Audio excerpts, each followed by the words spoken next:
Olá pessoal, muito bom dia a todos. Nós vamos então hoje iniciar aqui as nossas aulas de geopolítica, né? O pessoal que está no bloco de humanas deve assistir essa aula e o pessoal do terceirão deve levar em consideração que essa não é uma disciplina, né? Que geopolítica faz parte de todas as disciplinas e principalmente sociologia, tá ok? Bom, o que nós vamos falar hoje é uma situação também bastante atual, como foi o tema passado, que a gente falou da crise hídrica. Nós vamos falar hoje de um problema bastante sério no Brasil, em alguns lugares do mundo, mas no Brasil ele é muito sério, tá? Que é a questão da desigualdade, da pobreza e da exclusão social. Infelizmente, pessoal, eu tenho más notícias. Em que sentido? Tudo que nós vamos analisar aqui é referente no máximo até o ano passado, que é o período onde foram feitas as últimas análises estatísticas. Por que eu estou dizendo que infelizmente eu tenho más notícias? Porque em função dessa pandemia, desse isolamento social, nós vamos ter um agravamento com muita certeza no mundo todo, né? E particularmente no Brasil, que a coisa está se intensificando, né? A quantidade de mortos, a quantidade de pessoas que estão com o coronavírus está aumentando substancialmente, né, nas últimas semanas, nos últimos dias. Então, é absoluta certeza que toda essa situação que eu vou passar para vocês, tá, referente até o ano passado no máximo, ela vai se agravar a partir de 2020. Tá? Bom, mas por que a gente vai analisar? A gente vai analisar a situação, porque isso aqui não é uma situação de apenas alguns anos, de alguns 2, 3 últimos anos. Isso é uma construção histórica, no caso do Brasil, em função do próprio sistema de colonização, o sistema escravagista, um domínio absoluto de elites poderosas no Brasil, que formou uma sociedade que hoje é uma das sociedades que apresenta o maior problema em relação à desigualdade social. Tá? Desigualdade, não é questão de riqueza, é questão de desigualdade. Tá? Muito bem. Então essas situações, como eu falei para vocês, elas deverão se agravar, né, esse ano e os próximos aí 2 ou 3 anos, até que haja uma recuperação, né, do processo econômico, das questões sociais e assim por diante. Então, muita coisa do ponto de vista estatístico, do ponto de vista numérico, deverá ficar pior do que eu vou apresentar para vocês, embora já seja bastante ruim no caso da diferença social, da exclusão social no Brasil, da desigualdade social, e deverá ficar muito pior. Vamos torcer para que não leve tanto tempo para as coisas voltarem ao normal, né? Consequentemente, quanto menos tempo levar, mais rápido será o processo de recuperação. Vejam, em termos de vestibular, nós não vamos ter muitas estatísticas prontas, até porque as coisas estão acontecendo, né? Então, ninguém sabe ainda qual será o final do ano de 2020 e que consequências, né, essa pandemia que está ocorrendo agora trará do ponto de vista econômico, do ponto de vista social, para o mundo e para o Brasil. Tá? O que poderá acontecer, no caso aí os alunos tanto do terceiro ano como do primeiro ou segundo que fazem vestibular como treineiro, o que poderá acontecer serão algumas informações, né, que vão ser tabuladas ao longo desse ano e fazer algumas comparações com situações que já existiam. Tá? Mas com certeza as orientações, as estatísticas mais sérias, elas deverão sair a partir de 2021, tá ok? Bom, só para iniciar, eu deixei aqui na tela duas figuras que mostram como é a questão da desigualdade e da exclusão social no Brasil, né? Então, nessa primeira imagem que vocês têm aqui, essa imagem aqui é de São Paulo, essa imagem aqui é de Recife, tá? Então, vocês observem aqui que situação perversa, que situação grave que nós temos aqui. Por quê? Porque nós temos aqui, ó, um prédio que se apresenta aqui com absoluto luxo, né? Basta a gente olhar aqui para ver que é um condomínio absolutamente luxuoso, né? Vocês observem aqui, ó, que cada apartamento tem a sua piscina, né? Cada apartamento tem a sua piscina, né? Vocês têm aqui uma piscina enorme aqui, né? Com todas as características aqui de luxo, né? Vocês têm aqui quadra de tênis, né? Aqui no saibro, aqui no cimento. Então, vocês têm aqui a cara da riqueza, né? Então, nós temos aqui a cara da riqueza. E dessa imagem aqui, ao lado dela, não é 10 quilômetros depois ou em outro bairro, não. Gente, a imagem é reveladora. Ao lado dessa mansão vertical aqui, nós temos uma favela, tá? E eu fui me informar um pouco mais a respeito dessa imagem aqui. Isso aqui é em São Paulo. E esse muro que vocês têm aqui, ó, que separa esse condomínio luxuosíssimo de uma favela, que não tem absolutamente nada, podem olhar aqui, ó. Se vocês olharem com atenção aqui, vocês vão observar que vocês têm aqui esgoto correndo a céu aberto, né? Aqui, ó, são poças d'água, esgoto correndo a céu aberto, tá? Esse muro que separa, então, essa situação de altíssimo luxo a essa favela que infelizmente não tem as mínimas condições adequadas para a vida, esse muro aqui tem aproximadamente 6 metros de altura. Tá? Isso não está na imagem, mas eu pesquisei e segundo consta nos livros, nos apontamentos, esse muro aqui tem 6 metros de altura com toda a segurança possível para que não haja a invasão aqui. Né? A mesma situação acontece aqui nessa imagem de Recife, né? Então vocês têm aqui uma área bastante popular, bastante humilde, né? E vocês têm aqui esses prédios, né? Esses condomínios, né? Aqui também, mas principalmente aqui que chama atenção, né? Olha a construção que é arrojada, aonde você tem em cada apartamento aqui, de uma maneira escalonada, interessantíssima questão arquitetônica aqui, né? Você tem aqui varandas, todas elas que se sai aqui. E são também apartamentos, um apartamento por andar aqui. Também, aqui não dá para ver muito, mas também separa a situação aqui. É apenas um muro que separa as habitações absolutamente humildes de habitações absolutamente arrojadas e, com certeza, de pessoas com muitas posses em todos os sentidos aqui, tá? Então, isso na verdade, só para mostrar para vocês que essa situação é uma situação real no Brasil, né? E depois, quando nós trabalharmos as questões teóricas, né, as questões de por que isso aconteceu ao longo da história do Brasil e por que existe no Brasil um índice altíssimo de desigualdade social, vocês vão entender que isso funciona em vários lugares do Brasil e, inclusive, de uma região para outra região, né? O Brasil ele não é homogêneo em relação à sua riqueza, ele não é homogêneo, né?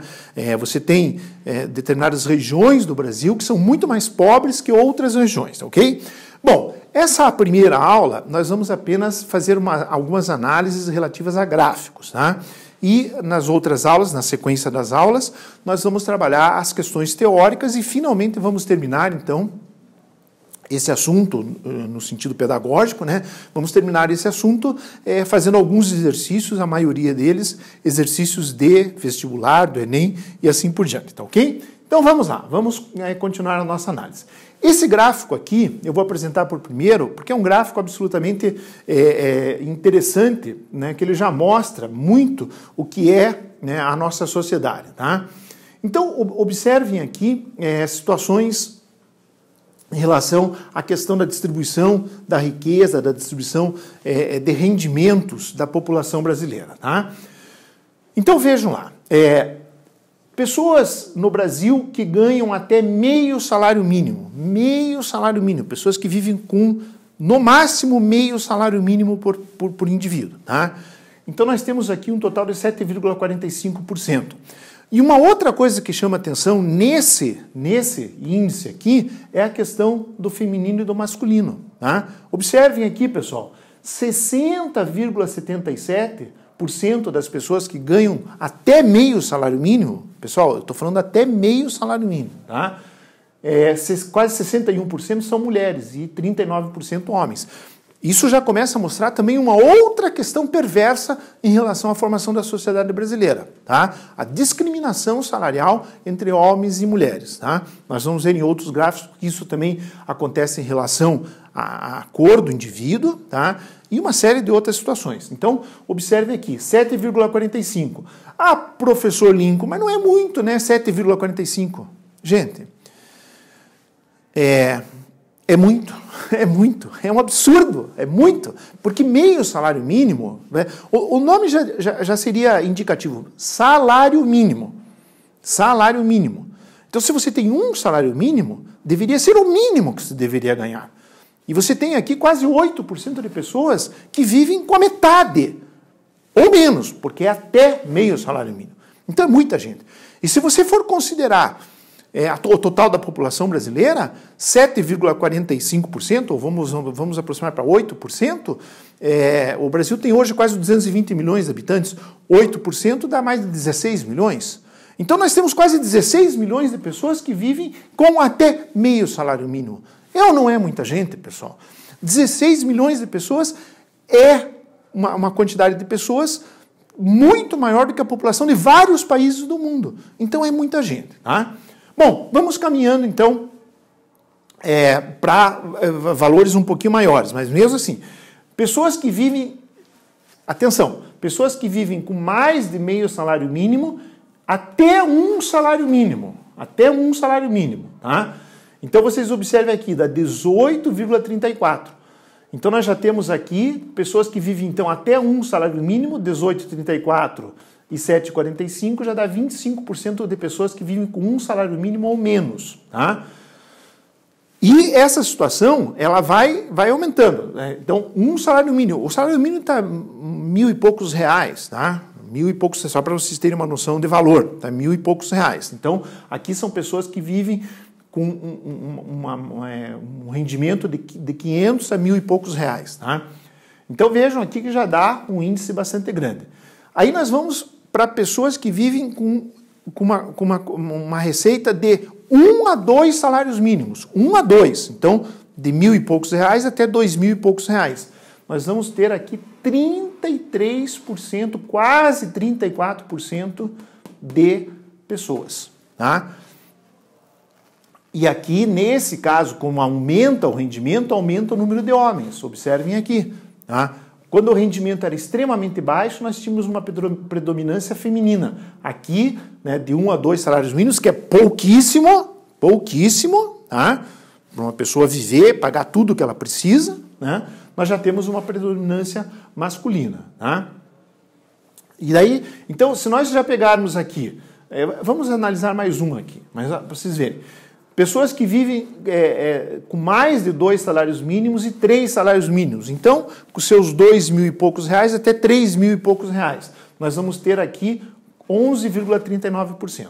Pessoal, então pessoas que vivem com até 3 salários mínimos, 3 ou menos, 3, 2, 1, meio ou menos de meio, se nós pegarmos tudo isso aqui, ó, gente, observem aqui, ó, 7, 25 aqui, com 12 dá 37, com 33 dá mais de 70% da pessoa. Então, isso significa que nós temos no Brasil hoje aproximadamente mais de 70% das pessoas vivendo com menos de 3 salários mínimos, tá? E aí nós vamos para a quantidade de pessoas que têm aqui salários maiores, né? Então, de 5 a 10 salários mínimos, 5,3%, né? E de 3 a 5 salários mínimos, 10%. Então, as pessoas que vivem com mais de 5 salários mínimos, que daí já seria um salário razoável, né, para o custo de vida no Brasil, mas nós temos apenas 5,3% das pessoas, né? Que seria aqui de 5 a 10 salários mínimos, né? E 10,5% de pessoas que vivem de 3 a 5 salários mínimos, que é um valor bastante mediano aqui ainda, tá? Então nós temos aqui uma quantidade de pessoas muito pequena que vive com mais de 5 salários mínimos até 10 salários mínimos. Então, esse quadro escancara de forma muito clara, de forma muito objetiva, né, como é a distribuição de renda no nosso país. Nós temos uma grande parte da população, que vai daqui até aqui, todo esse percentual aqui, que vive com até 3 salários mínimos. E depois temos aqui uma parcela bem menor da população que vive com salários um pouquinho melhores. Né? Então esse gráfico já mostra o que nós vamos trabalhar, né? O que acontece no Brasil do ponto de vista real, do ponto de vista atual. Tá? Bom, o segundo gráfico, ele vai falar aqui da distribuição de renda e do índice Gini. Tá? Nós vamos ver na teoria bem o que é esse índice Gini, mas é o seguinte, ó, esse índice é um índice criado por um italiano e ele mede, ele é usado mundialmente, ele mede a desigualdade social entre as pessoas num determinado país ou numa determinada região. Tá?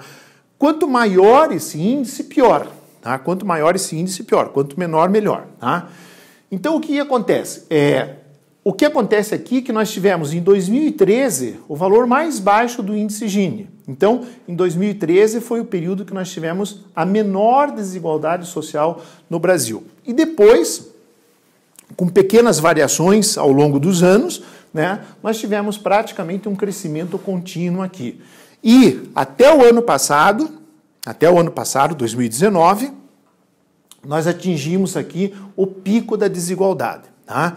Pessoal, eu insisto, não é para confundir riqueza de um país com desigualdade econômica e social daquele país, tá? Isso nós vamos ver bem na teoria, mas não é, tá? Nós estamos falando da desigualdade, que é aquilo que eu mostrei no primeiro gráfico para vocês, tá? Então o que acontece é que de 2013 para cá, né, com exceção aqui de pequenos momentos, mas nós tivemos aqui uma escalada no crescimento da desigualdade social. Então nós damos aqui o ano passado nós atingimos esse valor aqui de 0,627. O 1 seria o máximo, tá? O máximo de desigualdade possível, tá? Só para vocês entenderem bem o que significa esse índice, é assim, ó. Imaginem que num país, você tivesse um país e naquele país hipotético, todas as pessoas ganhassem exatamente igual. Não interessa a riqueza desse país. Podia ser ganhar bem igual ou muito igual, mas que todas as pessoas ganhassem o mesmo salário, todas. O índice Gini seria 0. Por quê? Porque se todo mundo ganha o mesmo salário, não tem desigualdade, certo? Eu não estou falando em termos de riqueza, estou falando em termos de capacidade econômica dos indivíduos. Todos ganham o mesmo salário, então todos teriam a mesma capacidade econômica. Gente, evidentemente que isso é hipotético, isso não existe em lugar nenhum do mundo, tá? Mas aí, nesse caso, o índice Gini seria 0. E qual seria a situação contrária? Que o índice Gini seria 1, que seria o máximo. Que seria, hipoteticamente, porque obviamente isso não existe, você tem um país ou uma região onde apenas uma pessoa ganhasse o salário, um único salário, que seria o único salário do país, que seria o maior de todos. E todas as outras pessoas não ganhassem nada, né? Aí você teria um nível de desigualdade total. Uma pessoa ganha tudo e os outros não ganham nada. Tá? Aí o índice seria 1, o que também não existe. Tá? Mas hipoteticamente, né, estou falando hipoteticamente, seria isso. Uma possibilidade de todos ganharem igual, 0, índice Gini 0, porque todo mundo ganha a mesma coisa, e uma possibilidade hipotética onde, num determinado lugar, apenas uma pessoa ganha salário e todo o restante daquela população não ganha salário nenhum. Tá? Então isso seria do ponto de vista hipotético, né? Então nós estamos percebendo aqui que no Brasil a situação está, a cada ano que passa, piorando em termos de desigualdade social. Tá? Depois nós vamos voltar a essas considerações aí do ponto de vista teórico um pouquinho melhor. Tá? Pessoal, esse gráfico aqui, né, gráfico que saiu aqui em vários jornais e assim por diante, nós temos aqui também como se comportou a questão da miséria. Miséria aqui é sinônimo de pobreza, esse gráfico é da Faculdade Getúlio Vargas. Tá? Pobreza. A própria pobreza, né, ela também se divide em vários níveis de pobreza. Né? Tem a pobreza extrema, a pobreza absoluta. Tá? Mas aqui é de uma maneira genérica. Né? Depois nós vamos ver na teoria o que a ONU considera o estado de pobreza do ponto de vista quantitativo. Tá? Mas como aqui nós estamos fazendo apenas uma análise de gráfico, o que fica bem claro aqui é o seguinte, que desde 1992, lá, com exceção aqui do primeiro ano, que houve um pequeno aumento aqui, o Brasil vinha, ao longo desses anos aqui, diminuindo o seu nível de pobreza, tá? Principalmente aqui a partir de 2003, com uma série de implantações de políticas, políticas econômicas que favoreciam as pessoas menos abastadas, assim por diante, e nós viemos aqui, então, diminuindo, vejam, ano após ano, nós viemos diminuindo esse índice de pobreza, até chegar em 2014, tá? Em 2014, nós começamos a ter aqui um aumento de pobreza novamente, tá? E essa análise foi feita até final de 2017. Depois, mas aqui também já aumentou um pouquinho, né? Eu já vi em outros gráficos, né? Mas também é um dado preocupante. Por que ele é preocupante, pessoal? Ele é preocupante porque nós temos, de 1992 praticamente, ou 93, né, com certeza, nós tivemos aqui um nível de diminuição da pobreza. Veio diminuindo até chegar em 2014, aqui, que foi o menor índice de pobreza no país inteiro. Só que essa curva ela vai ter uma reversão a partir de 2014. A partir de 2014, nós vamos ter novamente um crescimento da pobreza, da miséria no Brasil. Tá? E isso é o que mostra o gráfico aqui. Então, qual seria a situação ideal? A situação ideal seria, do ponto de vista de desigualdade social, né, de distribuição de renda, essa situação, seria nós termos aqui, a partir de 2014, a curva continuar decrescendo aqui. Tá? Infelizmente, não é o que está acontecendo nesse gráfico aqui, de acordo com os dados da FGV. Tá?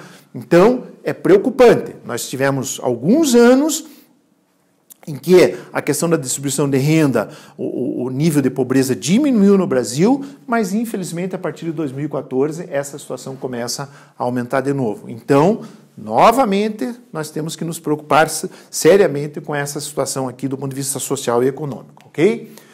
Pessoal, esse gráfico aqui, ele é muito interessante e ele tem particularmente a ver com algumas situações relativas aos jovens, tá? Então, o que acontece? Nós temos aqui uma análise, um gráfico que mostra, tá, as pessoas de 2014 a 2019. Né? Qual foi o comportamento do ponto de vista econômico, salarial, de vários grupos no Brasil de 2014 a 2019, ano passado. Tá? E o que choca aqui é o seguinte, com exceção das mulheres que aumentaram um pouquinho o seu rendimento, 2,2%, então foi muito pequeno esse aumento do rendimento das mulheres, mas isso, na verdade, é muito pouco em relação à diferença salarial que existe entre homens e mulheres do ponto de vista real hoje. Né? Foi bom esse aumento? Foi bom, mas foi muito pequeno. Tá? Isso só reflete a condição que a mulher está conseguindo entrar nos cargos de diretoria, nos cargos de chefia das grandes empresas, né? Está conseguindo oferir alguns salários melhores em função da sua escolaridade. Alô, rapaziada! Né? A escolaridade da mulher hoje é bem superior ao do homem no Brasil, tá? Em várias partes do mundo. Isso reflete nessa pequena melhoria salarial, muito pequena ainda, mas pelo menos refletiu nisso. Com exceção do grupo das mulheres, todos os outros grupos sociais analisados aqui tiveram um decréscimo nos seus ganhos salariais. Então, observem aqui, né? O único positivo, o grupo das mulheres. Tá? E os outros grupos analisados tiveram ganhos salariais negativos. Observe, menos, todos eles negativos. Tá? Gente, o que chama atenção aqui? Que eu falei para vocês. O que chama atenção aqui que o grupo que teve a maior desvalorização salarial de 2014 a 2019 foi o grupo dos jovens. Complicado, hein, gente? Justamente o grupo dos jovens recém-formados ou jovens saídos do ensino médio, né? Jovens de 20 a 24 anos. Tá? Então, isso significa que a entrada do jovem no mercado de trabalho, além dela estar pelo nível de desemprego que nós temos no Brasil hoje, que é muito grande, né? Até antes da pandemia estava em torno de 13%. Obviamente, durante a pandemia e depois da pandemia, esse índice vai aumentar bastante, infelizmente, né?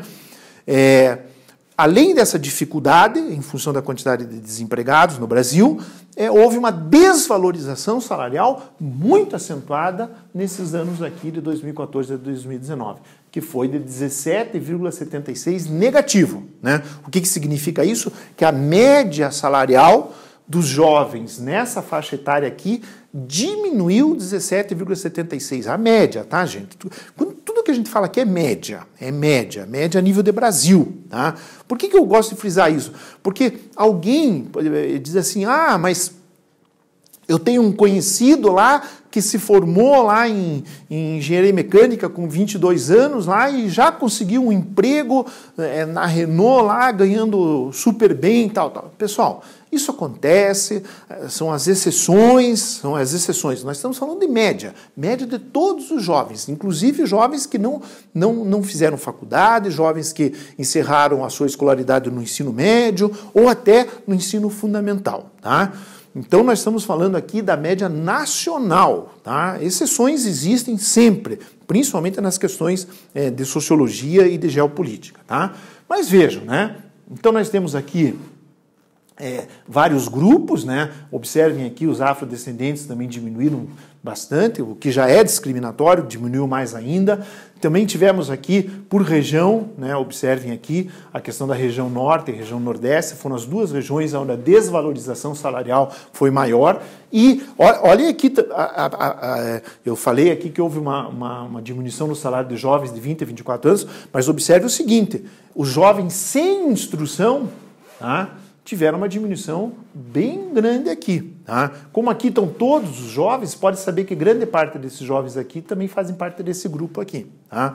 Então, o que eu quero dizer com isso é que vale a pena estudar, vale a pena você concluir o ensino médio, você fazer uma faculdade, de preferência uma faculdade que tenha qualidade, né? Porque isso indica aqui que você poderá ter um salário maior, mais significativo do que aquelas pessoas que são sem instrução ou com pouca instrução, tá ok?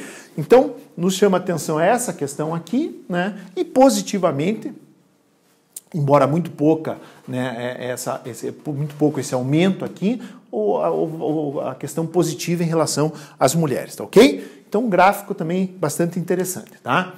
Pessoal, esse aqui só para... É um gráfico bastante simples, né? Porque nós temos aqui, médias, né, porcentagem de pessoas que tiveram aqui na pobreza, né? Então, nós temos aqui o total da população, que é o preto, que é esse mediano aqui, ó, tá? Brancos e amarelos, né, que é o que tem aqui, o menor, e negros e pardos, né, pretos e pardos, que é esse que está aqui. O que esse gráfico mostra para a gente? Ele mostra para a gente uma situação muito perversa, que tem tudo a ver com as questões que estão acontecendo essa semana e a semana passada nos Estados Unidos, tá? Que é a questão do racismo. A questão do racismo, tá? Racismo nunca, em hipótese nenhuma. Só que em função da nossa formação, de uma sociedade que durante 388 anos foi escravocrata, que é a sociedade brasileira, tá? Não estou falando da Suíça, estou falando do Brasil, né? Tem uma diferença enorme, abissal, entre o rendimento das pessoas negras e pardas e das pessoas brancas e amarelas, né? Ou não negras, tá? Isso mostra uma sociedade discriminatória, tanto aqui como lá nos Estados Unidos e outros lugares do mundo, tá? Embora essas manifestações antirracismo agora tenham acontecido por questão de violência policial lá nos Estados Unidos, uma coisa descabida, né? Uma coisa chocante que foi o que aconteceu ali nos Estados Unidos, né? Aqui é uma questão econômica, mas que também é tão grave ou mais grave porque ela mostra como vivem essas pessoas na nossa sociedade, né? Então, nós temos aqui, né, percentual da população em pobreza crônica, tá? É um outro nome que eles deram aqui, né, no IBGE, esse gráfico é do IBGE, tá, pessoal? Pobreza crônica ou pobreza extrema aqui, tá? Então, o gráfico mostra muito simples, né?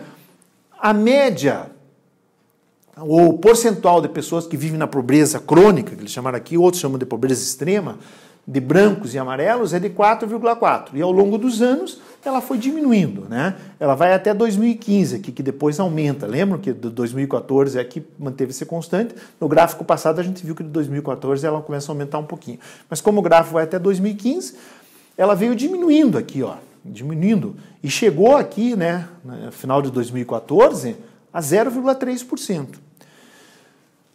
A média dos brasileiros, em geral, começou com 9,3% e foi diminuindo e chegou a 1%. E a média dos negros e pardos começou em 14,9% e foi a 1,5%. Aí vocês vão dizer a mesma coisa lá do primeiro gráfico. Ah, professor, não é muito. É muito, gente. É muito. 1,5% da população negra é muita gente, porque o Brasil, entre negros e pardos, tem quase 70% da sua população.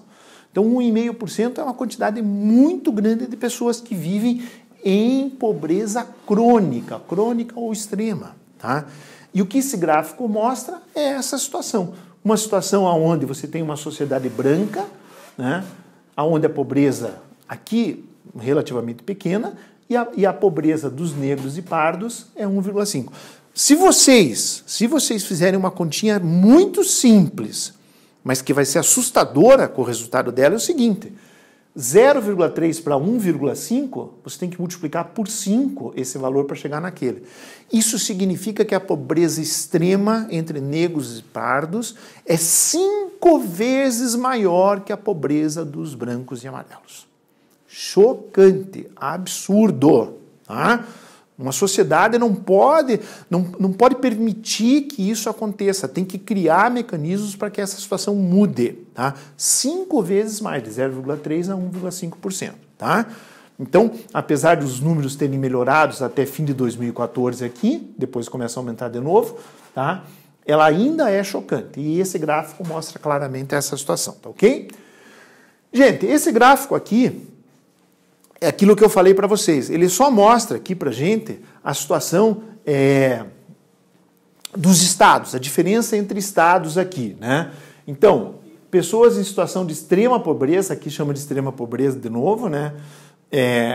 Fonte, indicadores sociais, né? Agência do IBGE, tá? Pessoas com situação de extrema pobreza, tá? Nesse caso aqui ele considerou rendimento domiciliar R$145 per capita, mensais, R$145. Então você tem uma casa lá com 4 pessoas, 145 vezes 4, 145 vezes 2 dá 290, vezes 4 daria 480. Então 4 pessoas vivendo com R$480. Vivendo. Aluguel, luz, água, transporte, comida, lazer, tudo isso com R$480, 400 pessoas. É o que eles chamam de, no caso aqui, pobreza extrema, né? E pessoas em situação de pobreza, mas não extrema, né? No caso, de R$145 a R$420 per capita. É uma amplitude bastante grande aqui, tá? E o que esse gráfico mostra? Também mostra uma situação muito triste, muito triste. Como eu falei para vocês, o Brasil não é homogêneo, tá? Então, qual é o estado que tem maior quantidade de pessoas em porcentagem, não em números absolutos, em porcentagem de pessoas vivendo em extrema pobreza? Maranhão, daí vai indo, ó, Maranhão, Alagoas, Amapá, Amazonas, Pará, Sergipe, Bahia, Ceará, Piauí, Acre, Pernambuco, Paraíba, Rio Grande do Norte, Roraima. Pessoal, observaram? Não vou repetir, porque a gente tem que ir para frente, mas observem. Nenhum estado do Sul e Sudeste. Nenhum. Norte e Nordeste. Todos os estados que têm quantidade de pessoas grande em extrema pobreza são do Norte e Nordeste. Até chegar aqui no Tocantins, que daí, Roraima, Tocantins, aqui já começa a entrar no Centro-Oeste. Tá? Então vejam, né? Isso mostra a cara do Brasil. 2 regiões muito pobres, tá? Do ponto de vista de distribuição de renda, tá? E outras regiões em condições melhores, que é o que mostra aqui, extrema pobreza, né? E pessoas só em situação de estado de pobreza. Então aqui a extrema pobreza maior do que aqui nos estados menores. Tá? E um dado que chama atenção aqui, que nem de longe é o estado mais rico do Brasil, mas é o estado de Santa Catarina, que é o estado que tem o menor índice de extrema pobreza. Tá? A gente sabe que o estado de Santa Catarina não é o estado mais rico do Brasil. O estado mais rico do Brasil é o estado de São Paulo. Né? Acho que todos nós sabemos isso. Desde lá do início do século XX, que começou lá o ciclo do café no oeste paulista, o estado de São Paulo se tornou, de longe, o estado mais rico do Brasil. E vários outros estados são mais ricos que o estado de Santa Catarina. Mas é o estado que tem o menor índice de extrema pobreza. Né? É muito interessante aqui, porque o estado de Santa Catarina, primeiro que ele tem uma colonização muito mais europeia do que a maioria dos outros estados do Brasil. E segundo, que o estado de Santa Catarina ele se caracteriza por ter pequenas propriedades produtoras, rurais. Tá?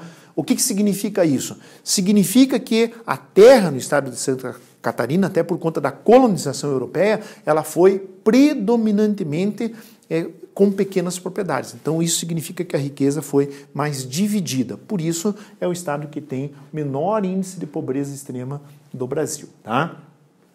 O Paraná está aqui, ó, né? Está aqui. Tá? Praticamente empatado aqui com São Paulo, né? Tudo isso em porcentagem, não é em absoluto, né? Embora São Paulo seja um estado muito mais rico. Mas mesmo assim, ainda temos aqui um índice de pobreza perto de 5%, de extrema pobreza no Paraná e São Paulo, de perto de 5%. Tá? Muito alto. Mas isso aqui mostra a cara do Brasil. Né? Nós temos daqui para cima praticamente norte e nordeste, os estados que têm a maior índice de extrema pobreza, e os estados que têm a menor índice de extrema pobreza são o sul e sudeste do Brasil, ok? Pessoal, então com isso nós encerramos a nossa aula, tá? Espero que vocês tenham gostado do aperitivo, né? Esses gráficos serviram justamente para isso, para mostrar a situação real do Brasil hoje, tá? A partir das próximas aulas, então nós vamos entrar nas questões teóricas que levaram o Brasil a apresentar esses índices que nós vimos aqui, tá ok? Um beijo a todos e até a próxima aula.